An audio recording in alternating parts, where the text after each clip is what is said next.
Welcome po muli sa ating YouTube channel. For today's video guys ay gagawa tayo nitong napakasarap na choco butternut donut. Ayun, may nag-request na nito nakaraang buwan guys, kaya ngayon gagawin na natin siya. At hindi lang ito yung gagawin natin isang flavor lang, dagdag pa tayo dito na isa pang flavor, yung chocolate streusel na donut. Sobrang nagustuhan ito ng mga kids ko guys at kalasang kalasa daw dun sa binibili naming laging donut. Pwede natin ito ipangbaon sa ating mga kids sa school. Napakasimple lang ng mga sangkap nito guys, makikita lang natin sa ating mga kitchen at sobrang dali lang din niyang gawin. Kahit wala po tayong mixer dito or kahit beginner pa lang, kayang-kaya natin itong gawin. Napakalambot at napakasarap nito guys at sigurado ako magugustuhan nyo ito, kaya wag na nating patatagalin ito. Tara, umpisahan na po natin.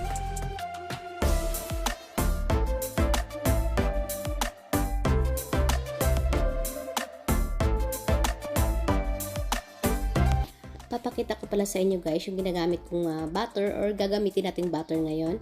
Ayan, meron tayo ditong Anchor. Ayan, salted yung ginamit ko dito guys para maglessen yung tamis. Then meron din po tayong Golden Crown.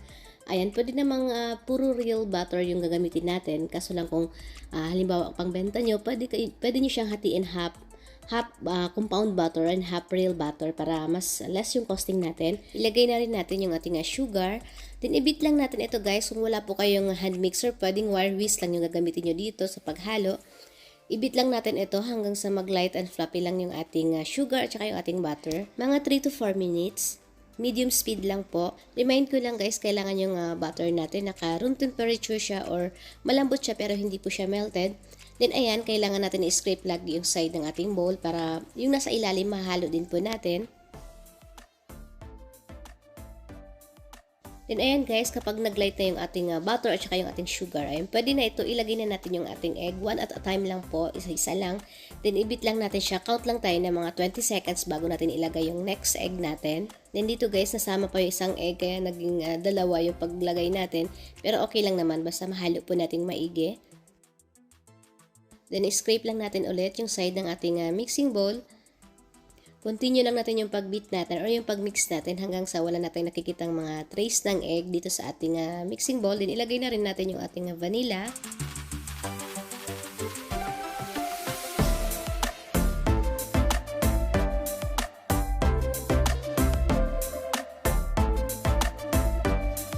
I-sift na natin ngayon or salain lang natin dito sa ating mixing bowl yung ating mga dry ingredients.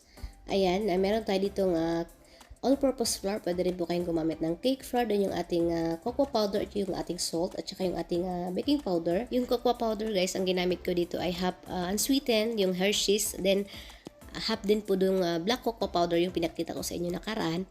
Then, ayan, i-mix lang natin ito hanggang sa mag-well combine lang yung ating mga dry ingredients. Then, sasalain na natin siya dito sa ating mixing bowl. Balihin natin ko pala sa 3 portion yung pag-add natin ng ating dry ingredients.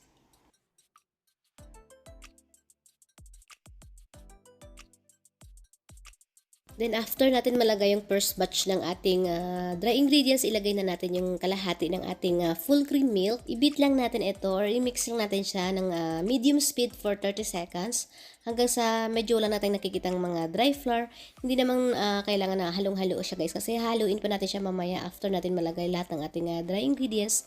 Then wag din po natin kalimutan lagi i-scrape yung side ng ating mixing bowl para pati yung nasa ilalim, yung mga bubong flour hindi po siya masasama or ma-mix po natin siyang maigi. Then ilagay na natin yung second batch ng ating dry ingredients. Then ayan guys, ito yung natirang dry ingredients natin. Ito yung panghalo natin sa last na mix natin. Then ilagay ko na pala lahat ng ating full cream milk.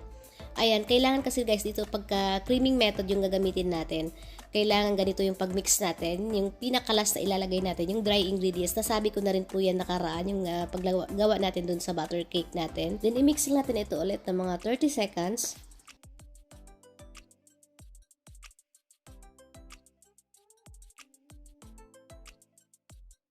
Ilagay na natin ngayon yung last batch ng ating dry ingredients. Pagkatapos kung i-add yung last batch ng ating dry ingredients, i-beat lang natin siya or i-mix lang natin siya ng mga 10 seconds lang guys para hindi po natin siya ma-overmix. Ayan. Then dito gumamit na lang ako ng spatula para mahalo po natin maigi yung ating mixture.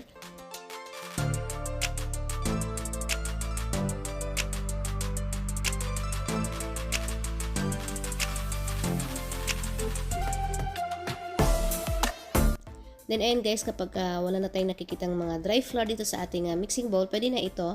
Ako dito guys, gumamit ako ng piping bag para hindi po tayo mahirapan mag-pipe dun sa molder natin. Pero optional lang naman ito kung pwede naman kahit wala piping bag. Then dito sa ating molder, nag-grease ako dito ng butter guys. Kailangan maganda yung pagka-grease natin or pagkalagay natin ng pag-brush natin ng butter para hindi po dumikit yung ating donut. Then ipipe lang natin or lalagyan lang natin siya ngayon ng mixture ng mga 3/4 lang guys kasi aapaw ito kapag nasobrahan natin ng lagay.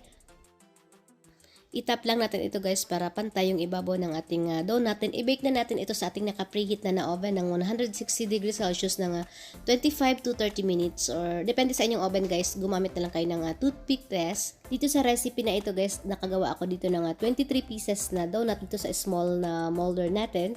Ayan, pero pwede nyo siyang gawin na 24. Ito kasi yung iba kasi dito guys, nadamihan ko ng lagay kaya naging 23 na lang siya. After natin siyang mabake, ilagay lang natin siya ngayon dito sa ating cooling rack.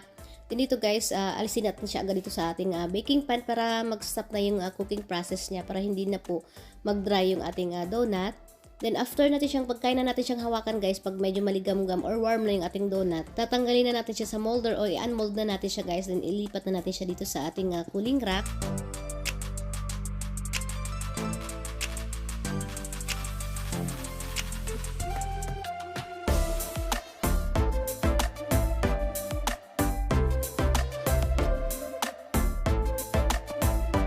Tusukin lang natin siya guys kapag wala nang sumasamang mixture doon sa ating pangtusok, ibig sabihin luto na yung ating donut. Then ito na siya guys, set aside lang muna natin ito para gawin yung ating toppings or yung pang-coating natin. Ayan, meron tayo dito cake flour at saka all-purpose flour guys. Ayan, half yung ginamit ko dito.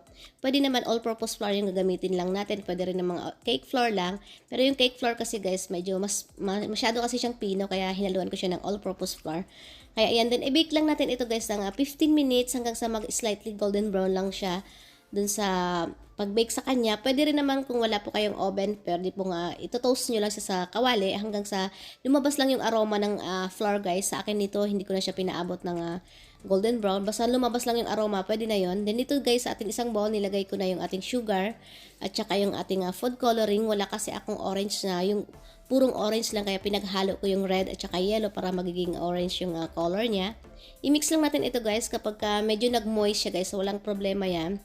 Ay mas maganda kasi guys kung sa sugar natin siya ilagay kasi mas madali siyang ma-mix compare dun kapag may dry ingredients na or may flour na mamaya, mas mahirapan na tayo mag-mix kaya mas maganda kung ihalo muna natin yung ating food coloring sa ating sugar. Then ito na yung ating na-bake na cake flour at saka ng all-purpose flour. Ayan, hindi ko na siya pinaabot ng mag-brown talaga guys kasi baka maka-apekto doon sa color ng coating natin.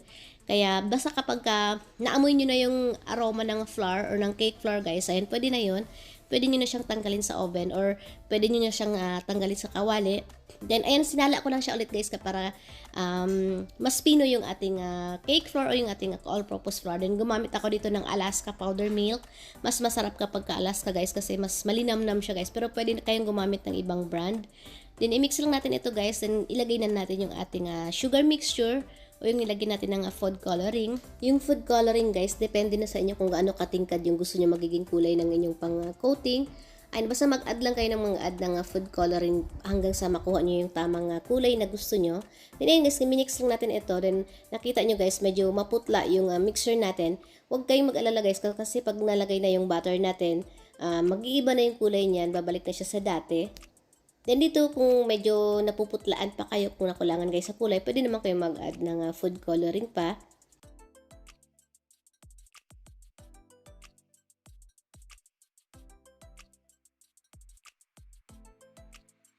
Then ayun guys, kapag wala na tayo nakikita mga puti-puti or mga traces ng flour, ayun, pwede na ito, ilagay na natin siya ngayon dito sa ating baking tray.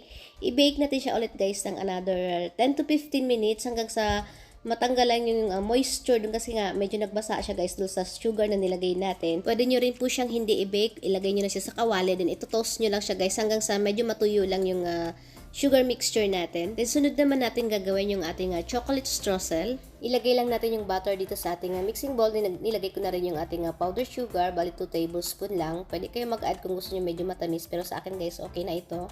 I-mix lang natin ito hanggang sa mag-combine lang yung ating butter tsaka yung ating powder sugar, naglagay na ako dito ng cocoa powder. Add ko lang guys, yung lasa ng ginagawa natin mga bakes. Ayan, nagdedepende yun dun sa mga brand na ginamit natin. Siyempre kapag medyo magandang brand, masarap yung kakalabasan ng ating mga binibakes or yung ating donut. Pero hindi ko naman sinasabi na sundin nyo yung brand na ginamit ko guys.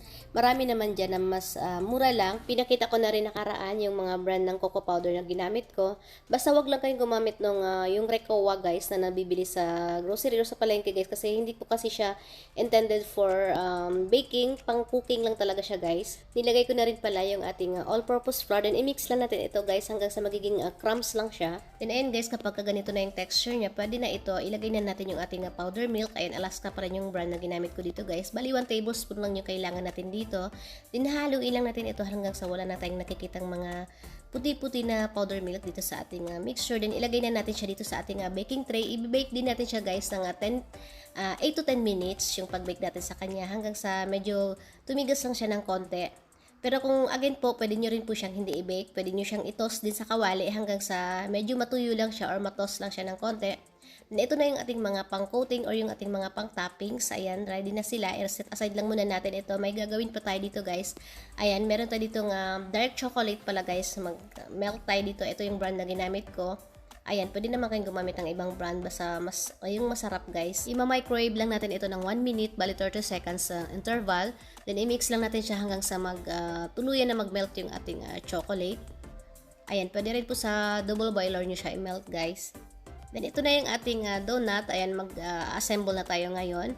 Ayan, nilagay ko lang pala siya sa Tupperware guys. Maganda ito guys kasi pwede kayong gumawa ng maraming batch. Then ilagay nyo na siya sa Tupperware. Then halimbawa, kinabukasan nyo na siya lagyan ng coating or ng toppings. Ibabrush lang natin ng melted chocolate yung buong part ng ating donut para dumikit yung ating ilalagay na coating or ng toppings.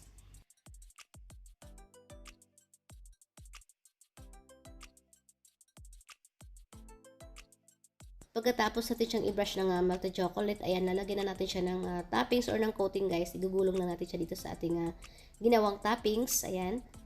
Then, ulit-ulitin na natin itong proseso na ito guys dun sa ating natira pang mga donut.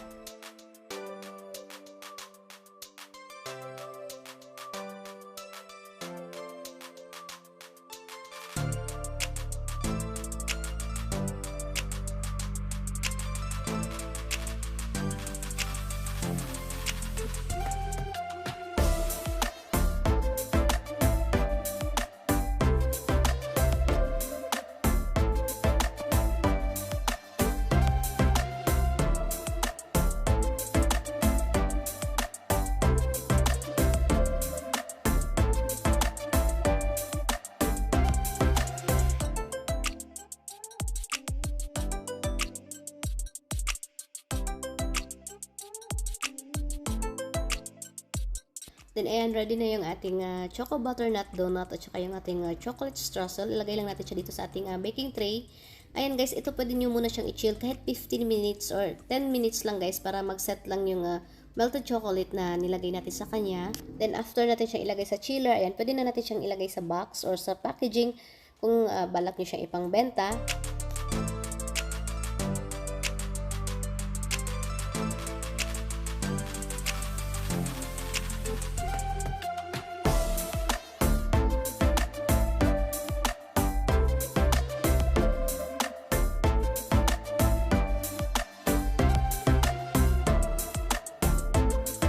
At syempre guys, hindi mawawala yung tikiman time ng ating choco butternut donut at saka yung ating chocolate streusel. Ayan. Ayan, itsura pa lang guys, nakakatakam na siya tingnan. Then, tama lang din yung size niya guys.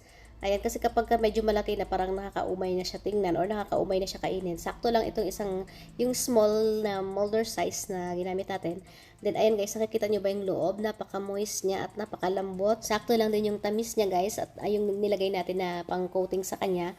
Balance lang doon sa lasa ng ating pinaka-cake donut. Then yung melted chocolate, ayan, medyo mapait-pait siya. Sakto lang talaga guys, masarap siya. Napakasarap niya at sigurado ako magugustuhan niya ito guys, lalo na ng mga kids natin. And ito naman yung isang ginawa natin, yung chocolate streusel. Ayan, same lang sila ng texture guys at napakasarap din ito. Mas gusto ko ito guys kasi parang perfect yung combination nila, yung chocolate streusel natin, then yung melted chocolate na nilagay natin, yung binrush natin sa kanya. Then napakalambot niya guys at napaka-moist niya. Kaya try nyo na itong gawin sa inyong bahay guys at sigurado ako magugustuhan nyo ito lalo na ng mga kids natin. Sa pag-costing naman guys, ayan tinuro ko na nakaraang video natin. Ilagay ko rin yung link sa description box yung video na yon. Then ayan, kita-kits po tayo ulit sa aking susunod pang mga videos. Maraming salamat po sa inyong panonood. Mag-iingat po tayo palagi.